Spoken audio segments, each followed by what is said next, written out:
जब हमारा शरीर 70% एल्कलाइन होना चाहिए लेकिन वो पूरी तरह से एसिडिक हो जाता है, शरीर के अंदर एसिड की क्वांटिटी बढ़ जाती है तो अल्सरेटिव कोलाइटिस में कन्वर्ट हो जाती है। कई बार स्ट्रेस में रहना, तनाव में रहना भी इसका एक बड़ा कारण हो जाता है। जितनी ज्यादा हम दवाइयां खाते जाते हैं, हमारी बॉडी के अंदर एसिड और ज्यादा क्रिएट होना शुरू होता है। इसका सबसे अच्छा जो इलाज है प्राकृतिक चिकित्सा के अंदर, जब तक आदमी के अंदर जुनून नहीं होता ना, वो कुछ नहीं कर सकता। अगर उसने सोच रखा है कि मैंने कुछ करना है तो करके दिखाता। और घर में जब हमारा खान पान गलत होता है, रहन सहन गलत होता है, तो कहीं ना कहीं बच्चों के ऊपर भी गलत इफेक्ट आता है। संयम और पुरुषार्थ जहाँ है, स्वास्थ्य वहाँ है। भोग और प्रमाद जहाँ है, रोग वहाँ है।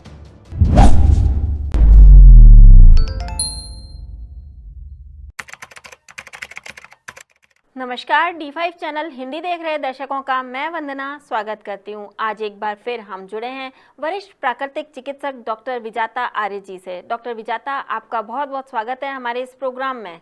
जी नमस्ते वंदना जी। डॉक्टर विजाता, अक्सर देखा गया है कि लोगों को अल्सरेटिव कोलाइटिस हो जाता है और उन्हें पता भी नहीं चलता है कई बार तो कि अल्सरेटिव कोलाइटिस है और वो इतनी क्रॉनिक स्टेज में पहुंच गया है। तो सबसे पहले ये बताइए कि अल्सरेटिव कोलाइटिस होता क्यों है? अल्सरेटिव कोलाइटिस बॉडी का एसिडिक हो जाना। जब हमारा शरीर 70% एल्कलाइन होना चाहिए लेकिन वो पूरी तरह से एसिडिक हो जाता है, शरीर के अंदर एसिड की क्वांटिटी बढ़ जाती है तो अल्सरेटिव कोलाइटिस में कन्वर्ट हो जाती है। इसे ऐसे भी समझ सकते हैं जैसे शरीर के ऊपर आपके फोड़े होते हैं, छाले, ऐसे ही जब हमारे पेट के अंदर, इंटेस्टाइन के अंदर छाले हो गए, घाव हो गया, उसमें से ब्लड निकलना शुरू हो जाता है और हमारा लैट्रिन के रास्ते से बहुत ज्यादा कई बार निकलता है, कई बार बहुत थोड़ा निकलता है, क्वांटिटी अलग अलग कंडीशन के ऊपर डिपेंड करता है। ये ब्लड निकलना शुरू हो जाता है। कई बार पेट में भयंकर दर्द होता है, खाना खाने के पहले ज्यादा होता है, खाना खाने के बाद थोड़ा कम हो जाता है। तो ये अलग अलग कंडीशन होती हैं इसकी, फर्स्ट सेकंड थर्ड किस तरह का आपको स्टेज पहुंची हुई है अल्सर की। ये होता है जो आजकल बड़ा ट्रेंड चल रहा है बॉडी बनाने का, कि बॉडी बनाएंगे उसके लिए जिम के अंदर बहुत सारे अंडे खाए जाते हैं, नॉनवेज खाया जाता है, या गरम गरम चीजें खाई जाती हैं, तल करके, भून करके, मिर्च मसाले, जल्दी जल्दी खाना, बिना भूख के खाना, या कई बार बहुत लंबे समय तक खाली पेट रहना। पेट के अंदर एसिड बनता है, तेजाब बनता है और आंतें चिपकनी शुरू हो जाती हैं, उनके अंदर घाव बनना शुरू हो जाता है। जल्दी जल्दी खाना, मिर्च मसालेदार खाना, नॉनवेज खाना, शराब पीना, सिगरेट पीना और अंडों का ज्यादा प्रयोग करना, ये सारे कारण है। कई बार स्ट्रेस में रहना, तनाव में रहना भी इसका एक बड़ा कारण हो जाता है, क्योंकि जब हम तनाव में होते हैं तो हमारी बॉडी के अंदर से एसिड बनना शुरू हो जाता है। तो ये सारे कारण अगर दूर कर दिए जाए तो हमारा धीरे धीरे बॉडी का एसिडिक लेवल कम होता चला जाता है और अल्कलाइन लेवल बढ़ता चला जाता है। प्राकृतिक चिकित्सा में इसका क्या इलाज है? वंदना जी, अगर मैं ये कहूं कि अल्सरेटिव कोलाइटिस का सिर्फ और सिर्फ प्राकृतिक चिकित्सा के अंदर ही इलाज है तो अतिशयोक्ति नहीं होगी, क्योंकि जितनी भी दवाइयां हैं वो दवाइयां खुद एसिडिक है सारी की सारी। जितनी ज्यादा हम दवाइयां खाते जाते हैं, हमारी बॉडी के अंदर एसिड और ज्यादा क्रिएट होना शुरू होता है। इसका सबसे अच्छा जो इलाज है प्राकृतिक चिकित्सा के अंदर, पेट को ठंडा करना, चाहे वो अंदर से है चाहे वो बाहर से है। उसमें डाइट बहुत ज्यादा इंपॉर्टेंट रोल प्ले करती है अल्सरेटिव कोलाइटिस को ठीक करने में।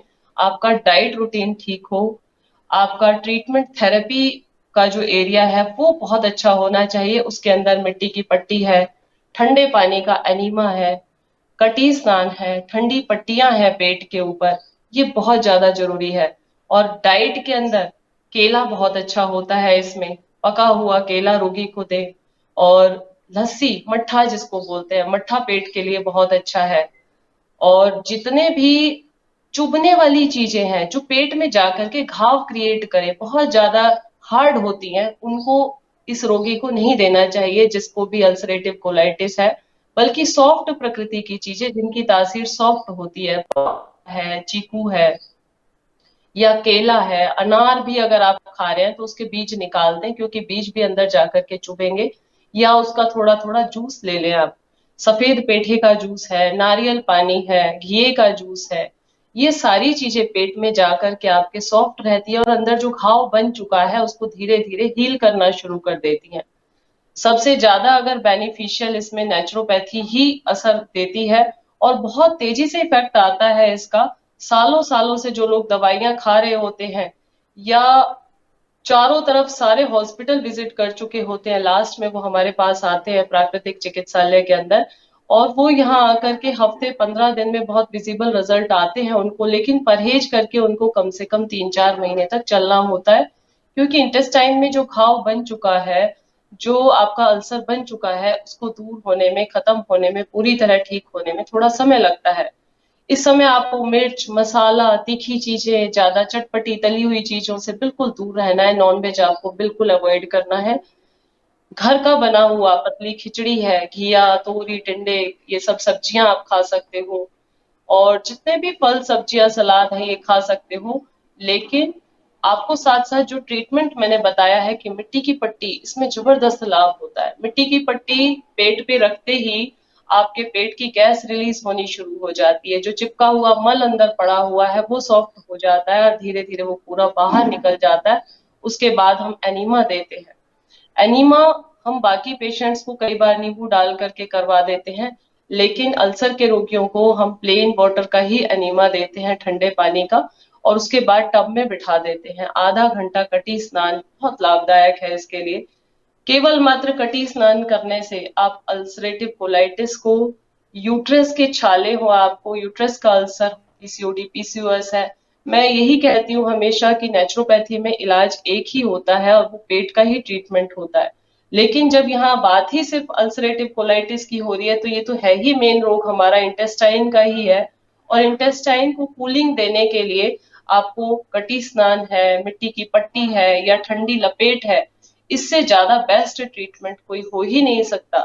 तो जब भी आपको लगे कि मुझे पेट में दर्द हो रहा है और आपने चेक करवाया और आपको पता चला कि मुझे अल्सर हो गया है, उसी दिन से आप अपनी डाइट ठीक कर लें, आप अपना नेचुरोपैथी का ट्रीटमेंट शुरू कर दें।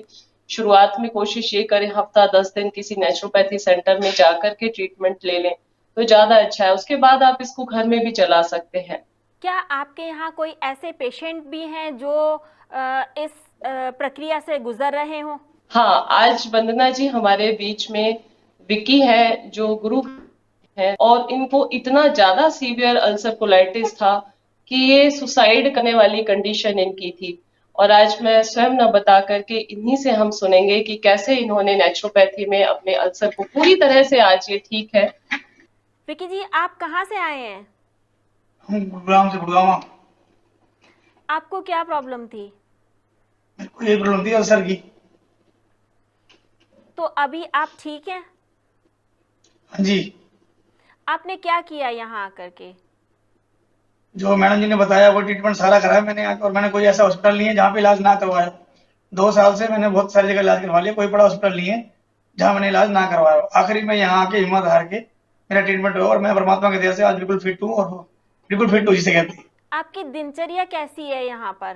दिनचर्या जो मेरे को यहाँ पे जो नियम था मेरा, सवेरे जल्दी उठना, 6 बजे 6:30 बजे उठ के व्यायाम करना, योगा करना, सुबह पार्क में घूमना, उसके बाद आके सवेरे फ्रूट खाना, फल फ्रूट खाना, सलाद खाना, इसी चीज पे कुछ मिला के ठंडा खाना या गर्म नहीं खाना, मसाला वाली चीज। सबसे बड़ा तो परहेज है ना इसके अंदर। आपको अभी कितने प्रतिशत तक फायदा हुआ है? मेरे को ये लगा लो कि इस टाइम तो पूरा 99% पूरा है।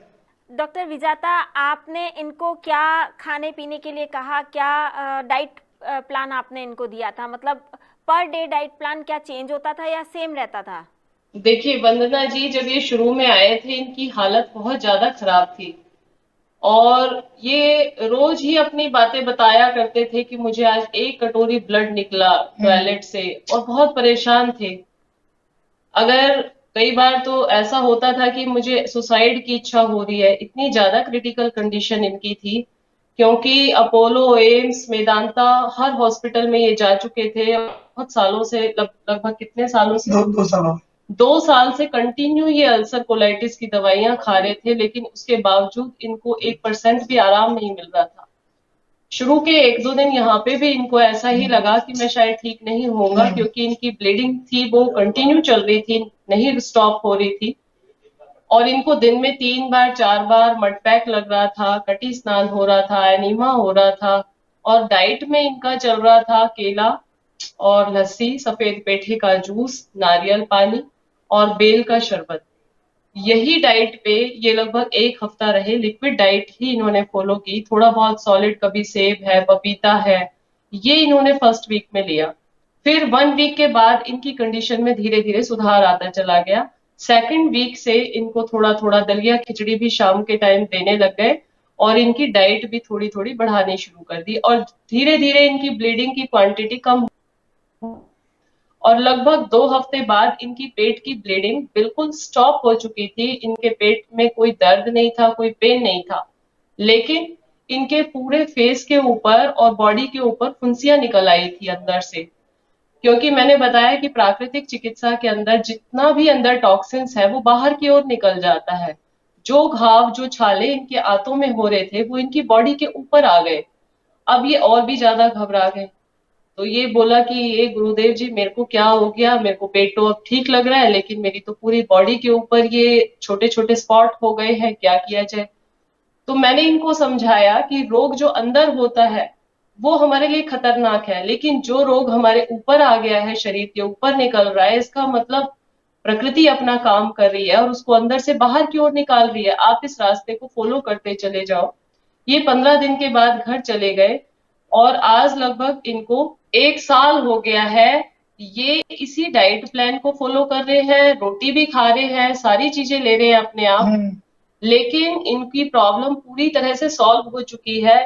इनको जो बॉडी के ऊपर छोटे छोटे स्पॉट निकले थे वो तो तभी 2-4-6 दिन के अंदर ही गायब हो गए थे और आज के टाइम में ये पूरी तरह से ठीक है, फिट एंड फाइन है और बड़े एनर्जी के साथ सारी चीजें खाते भी हैं। मुनक्का, अंजीर, सारे नट्स खा रहे हैं, फ्रूट्स खा रहे हैं, सैलेड खा रहे हैं, रोटी सब्जी भी ले रहे हैं, ये दाल चावल भी खाते हैं, सारी चीजें आज ये खा सकते हैं। कई लोग बड़े घबरा जाते हैं कि कहीं ऐसा ना हो कि नेचुरोपैथी में पूरी जिंदगी भर के लिए हमारा खाना बंद हो जाए। लेकिन विक्की आप खुद बताइए कि अभी आज कैसी डाइट आपकी चल रही है? मैं अब सब कुछ खाता हूँ भगवान के दया से। सुबह ड्राई फ्रूट भी खाता हूँ, भिगा हुआ फ्रूट भी खाता हूँ, सलाद भी खाता हूँ। परमात्मा की दया है, मेरे पास कोई मुझे दिक्कत नहीं है। सुबह उठ के अपना खूब घूमता फिरता हूँ, सारा एंजॉय करता हूँ, ऐसी बात नहीं है। तो विक्की ने अपनी लाइफ को पूरी तरह से चेंज कर लिया है और मैं तो यही कहूंगी कि ये दूसरा जन्म इनका हुआ है। और आप बताइए कुछ। मैं कहना चाहता हूँ कि जब तक आदमी के अंदर जुनून नहीं होता ना वो कुछ नहीं कर सकता। अगर उसने सोच रखा है कि मैंने कुछ करना है तो करके दिखाता। और मैं ऐसा हूँ, मैंने सोच रखा था कि मेरा शरीर अभी मरा नहीं हूँ, मैं जिंदा हूँ। 1% भी कितने दिए के तेल में अगर बूंद बच जाती है तो धुआं चल जाता है। तो मेरा वही हाल था, मेरा अंदर जुनून था और मैं आज भगवान की दया से फिट हूँ। अच्छा, अल्सर होने से पहले क्या डाइट थी आपकी, वो भी बताइए जरा। मैं कुछ भी खाता था तो मेरे को कुछ हजम नहीं होता था। पहली बात तो ये है, या तो मैं फ्रेश हो जाता था या मेरे ऊपर से कुछ उल्टी आ जाती थी, कुछ भी था। मैं बिल्कुल फ्रेश नहीं हो पाता था, बहुत परेशान होता था। 2-2 घंटे 3-3 घंटे बैठा था। वंदना जी, जो इनकी बात आपने नोट की कि कॉन्स्टिपेशन सारे रोगों की जड़ है। सबसे पहले अनडाइजेशन शुरू होता है, कॉन्स्टिपेशन शुरू होता है, बॉडी हमारी धीरे धीरे एसिड क्रिएट करती रहती है, हमें पता नहीं चलता। हम कभी एंटी एसिड खा करके, कभी कोई चूरन खा करके पेट साफ कर लेते हैं, चलो आज का काम तो चल गया, कल फिर चला लेंगे। तो इस तरह से नुस्खों के सहारे हमारी जिंदगी चलती रहती है।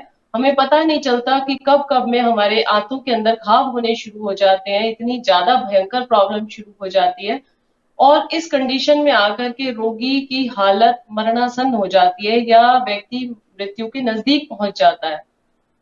क्योंकि शरीर के अंदर ना तो ताकत है और जो खा रहे हैं वो धीरे धीरे सारा ब्लड के रूप में बाहर निकलता जा रहा है। शरीर एकदम से कमजोर हो गया था, लोगों ने इनको पहचानना बंद कर दिया था। इन्होंने घर से बाहर, ये खुद बताइए। मैं घर से बाहर में निकलता था, रिश्तेदार देख के हैरान होते थे, कह रहे भाई तू मत आया कर, क्या हालत होगी तेरी। तो सबसे बड़ी बात है, रिश्तेदार पहचानने से नहीं माने, इतनी शक्ल अच्छी हो गई थी कि रिश्तेदार तो मैं हट्टा खट्टा भी जिसे कहते हैं। और एक विक्की जी, आपकी बेटी के बारे में भी जो इंसिडेंट हुआ था वो भी आप बताइए। मेरी गुड़िया 3 साल की थी, वो भी एक्सपायर हो गई थी, उसकी दोनों किडनियां खराब हो गई थी। घर में जब हमारा खान पान गलत होता है, हाँ रहन सहन गलत होता है, तो कहीं ना कहीं बच्चों के ऊपर भी गलत इफेक्ट आता है। इसलिए मैं बार बार कहती हूँ कि अगर आप आने वाली जनरेशन को बचाना चाहते हो तो अपने घर का लाइफ स्टाइल रूटीन ठीक कीजिए, नेचुरोपैथी को एक लाइफ स्टाइल बना करके चलिए। अब इनको देख करके इनकी वाइफ, इनकी बेटी, इनका भाई, सभी लोग नेचुरोपैथी को फॉलो कर रहे हैं। और बड़ी खुश है कि हमें एक ऐसी संजीवनी विद्या सीखने को मिली है जिससे हम डॉक्टरों के पास जाने से बच गए, डॉक्टरों के चक्कर काटने से बच गए। मैं ये कहती हूँ कि नेचुरोपैथी में आकर के सिर्फ ना आपका पैसा ही नहीं बचता, आपका शरीर बचता है, आपका समय बचता है। क्योंकि कई लोग सोचते हैं हमारे पास तो पैसा बहुत है, बीमार हो जाएंगे तो डॉक्टर के पास जाएंगे, एडमिट हो जाएंगे, डॉक्टर हमें ठीक करेगा, हम वापस आ जाएंगे। ऐसा नहीं है। आप इस भ्रम में मत रहिए कि पैसे से स्वास्थ्य को खरीदा जा सकता है। ना इनके पास पैसे की कोई कमी थी और ना इन्होंने दुनिया का कोई बड़े से बड़ा डॉक्टर छोड़ा था, लेकिन लाचार हो जाता है इंसान उस स्टेज पर आकर के कि डॉक्टरों ने जवाब दे दिया, अब कोई सॉल्यूशन नहीं है। उस समय आपको प्रकृति की ओर लौटना चाहिए, क्योंकि ये बॉडी हमारी 5 महाभूतों से बनी है।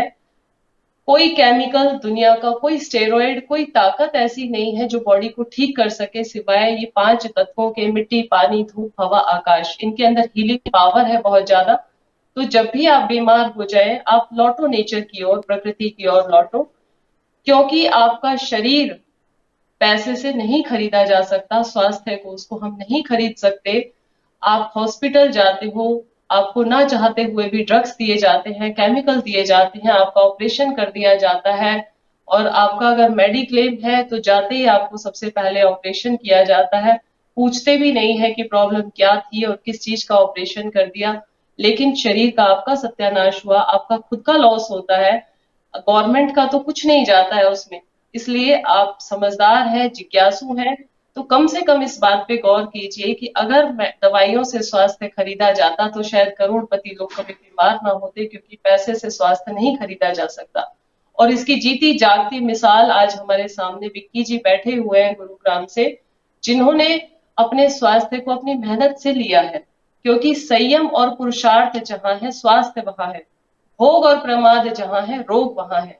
इसलिए आप संयम करें, पुरुषार्थी बने, और थोड़ा सा अपनी 2 इंच की जीभ को जो व्यक्ति कंट्रोल कर लेता है वो जग जीत लेता है। मन के हारे हार है और मन के जीते जीत। तो इसलिए आपने अगर इस जीभ को संयम में रखा, 2 इंच की जीभ अगर आपके कंट्रोल में है, तो आपका स्वास्थ्य आपके पास है, कि आपको कहीं जाने की जरूरत नहीं है। आप घर में रह करके इन सब चीजों को फॉलो कर सकते हैं। डॉक्टर विजाता, आप हमसे जुड़ी, आपका बहुत बहुत धन्यवाद। थैंक यू सो मच वंदना जी। अगले एपिसोड में आपसे फिर मुलाकात होगी, तब तक के लिए नमस्कार।